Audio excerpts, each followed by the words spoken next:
गए। मेरे सभी प्रिय श्रोताओं को मेरा प्यार भरा नमस्कार। आज मैं आपसे अपने यात्रा का अनुभव साझा करना चाह रही हूँ। अभी हाल ही में मुझे 2 जगह जाने का अवसर प्राप्त हुआ। एक स्थान था हम्पी और दूसरा मसूरी। दोनों ही जगहें एक दूसरे से बिल्कुल विपरीत थी। हम्पी बिल्कुल पत्थरों का, खंडहरों का, अवशेषों का नगर और दूसरा पहाड़ों की रानी मसूरी जो हरियाली से सराबोर थी। लेकिन इन दोनों ही शहरों में जो समानता थी वो ये समानता थी कि दोनों अपने आप में बेशुमार खूबसूरती को समेटे हुए थे। हम्पी शहर जब मैं जाने लगी तो मुझे हम्पी शहर का बिल्कुल भी अंदाज़ा नहीं था। मैं सोच नहीं सकती थी कि पत्थरों के शहर में, खंडहरों के शहर में इतनी खूबसूरती हो सकती है। इसका अंदाज़ा मुझे बिल्कुल भी नहीं था। फिर मुझे पता चला कि ये हम्पी शहर को पहले किष्किंधा नाम से बुलाया जाता था। प्राचीन समय में, रामायण के समय में यह वानर राज सुग्रीव की नगरी थी। वानर राज का राज्य था यहाँ पर। यहीं पर भगवान श्री राम और हनुमान जी का आपस में मिलन हुआ था। जब मुझे इसका पता चला कि यह किष्किंधा नगरी है तो मेरा आध्यात्मिक भाव और भी जाग उठा और मुझे इतना आनंद आने लगा यह बोलने में कि मैं किष्किंधा नगरी में घूम रही हूँ और यहाँ पर श्री राम, हनुमान जी, सुग्रीव, बाली ये सब रह चुके हैं। और वो जो पत्थर थे वो मुझे और भी आकर्षित करने लगे कि यहीं पर सुग्रीव की, बाली की गुफाएं थीं। ऐसे बड़े बड़े खंडहरों में वो लोग, पत्थरों में, गुफाओं में वो लोग रहे हुए थे। तो बहुत अच्छा लग रहा था। हम्पी शहर में हम खूब घूम रहे थे तो चारों ओर पहाड़ नुमा बड़े बड़े पत्थर जो विशालकाय पहाड़ का रूप लिए हुए थे, जिनके बीच में बस थोड़ी थोड़ी हरियाली दिख रही थी।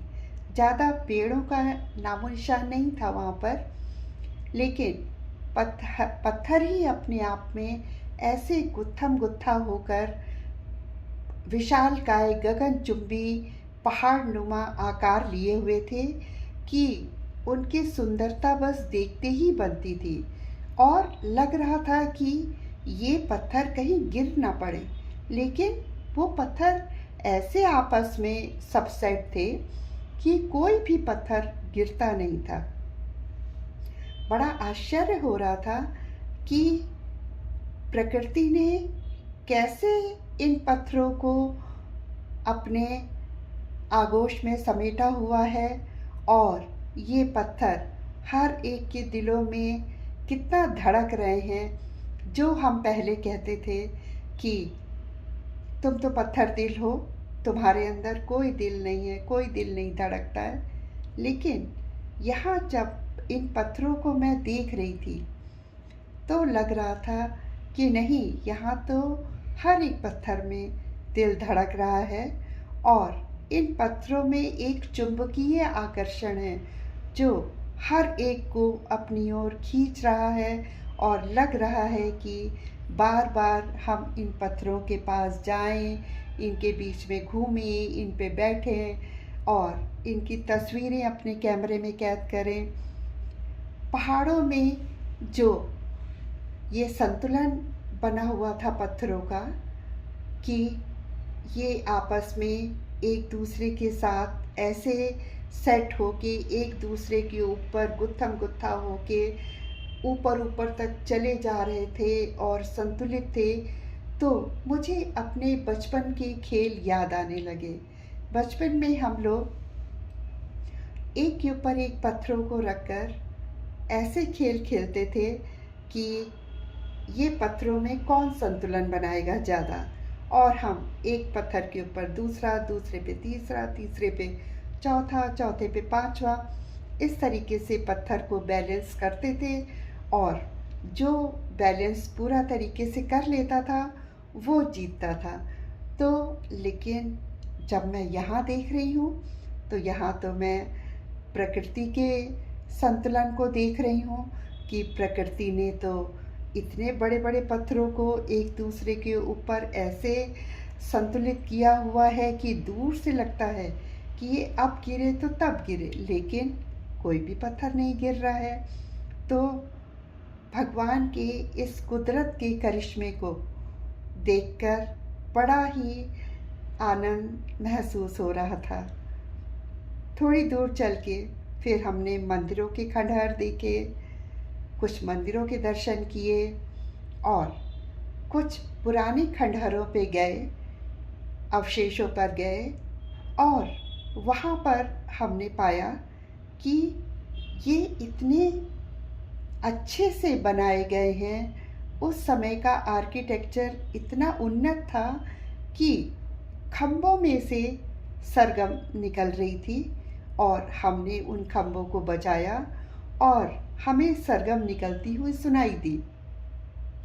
बहुत आश्चर्य हुआ कि पत्थरों में भी सरगम निकल रही है।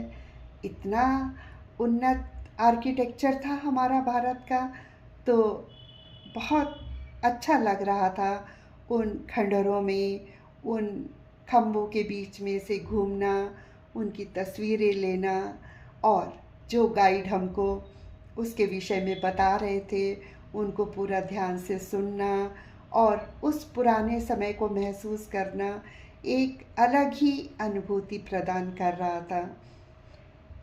हम्पी शहर जाकर लगा कि वाकई में बहुत समय बाद हम यहाँ पर आए हैं। यहाँ तो हमको बहुत पहले आना चाहिए था। कितनी खूबसूरत जगह है ये।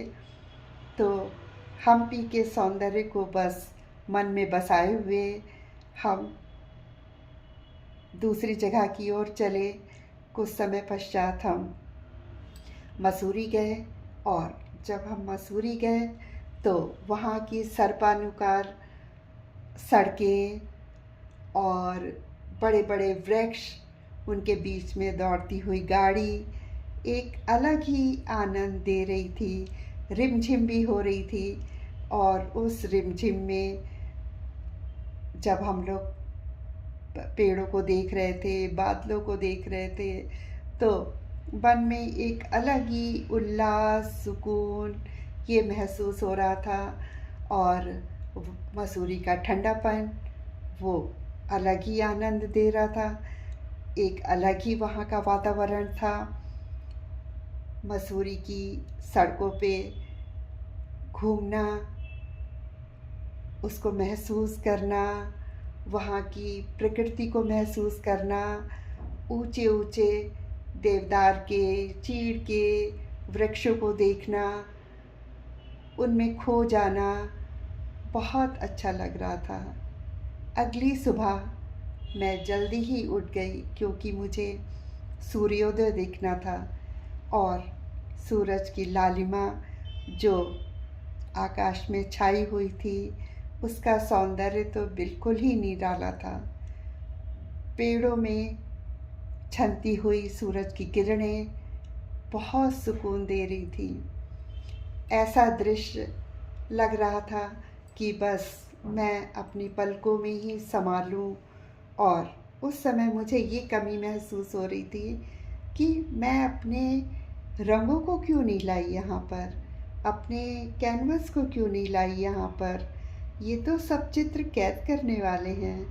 बस मन में यही सोचा कि जल्दी ही यहाँ फिर आऊँगी और यहाँ पर थोड़े दिन रुकूंगी, यहाँ बैठकर कुछ पेंटिंग्स बनाऊंगी, यहाँ की सीनरी को कैद करूंगी।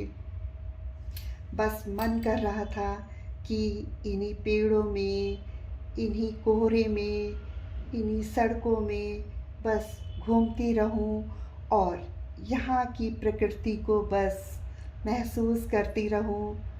अगले दिन हमको वापस लौटना था, तो हमने लौटने का रास्ता लंबा चुना।